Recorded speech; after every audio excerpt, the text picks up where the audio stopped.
Hello my beautiful friends, and welcome back to another episode of Rune Gaming. I'm your boy the New Normal, and today we're going to be discussing advanced strategies for Rune Evolution. Before we get into that, I'd just like to let you know about the promo link located in the description below. When you use it, you will save 20% off the cost of creating your character in Rune, which is the only way you're able to play the play-to-earn video game Rune Evolution. Alright guys, so you may have watched all 15 of my game mode strategies for Rune Evolution, but you still may only be coming in between 5th to 2nd place. That first place finish may still be eluding you. Well, I got some strategies here that are going to help you get first place. First strategy is that when there's 10 or more players on the server, that wall on the left hand side of the screen drops down, which enters this new region right here that I'm flying around in now, and there's just more sprites there, more items, and more room to kill other dragons and get first place.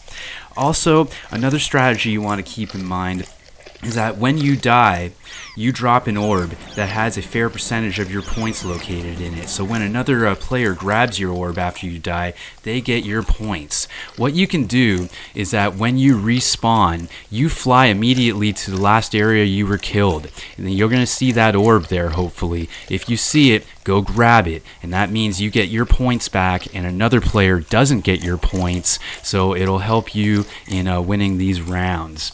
And another strategy is that when you bump into walls, you get surrounded by this green mist or green shield. And it's kind of like when you get small in Mario Brothers. You're invulnerable for a few seconds, so like other players can't hit you. You just go right through them. So I mean, if you're in a sticky situation where that may come in handy, where you're small and you think you're going to die, bump into a wall and then maybe you can get past that opponent that's trying to kill you. And another strategy here is if you notice these sprites, each of them are different colors. I believe there's 3 different colors. Depending on the color of sprite, it will increase your evolution meter at different rates. One color may increase it like faster, and another color may increase it slower. So you want to keep that in mind. It's not really something that I do. I just kind of grip it and rip it and use as many sprites as possible. But there are players who do try to determine what color sprite increases their evolution mode at a different rate. And also, if there's usually an arrow floating around your dragon. It's not floating around me right now because I'm flashing in first place.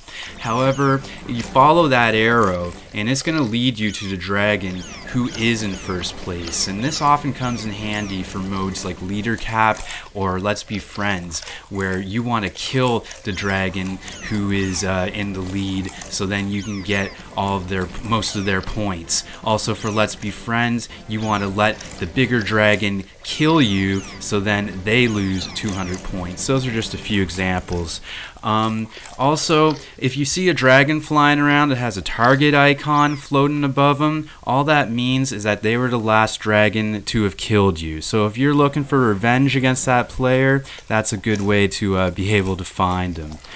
And also you may notice that the cursor is in the middle of my screen here. The reason I do that is because I set the left click button on the mouse to my controller, to the start button on my controller. So instead of always dragging the cursor to the middle of the screen every time I die, I just leave it in the middle of the screen, and then I just click the start button on my controller and I'm able to respawn in much, much faster. And that seems to be it for these game mode strategy guys. And you might just spin the footage up here a little bit to see if they paid off and won me the round.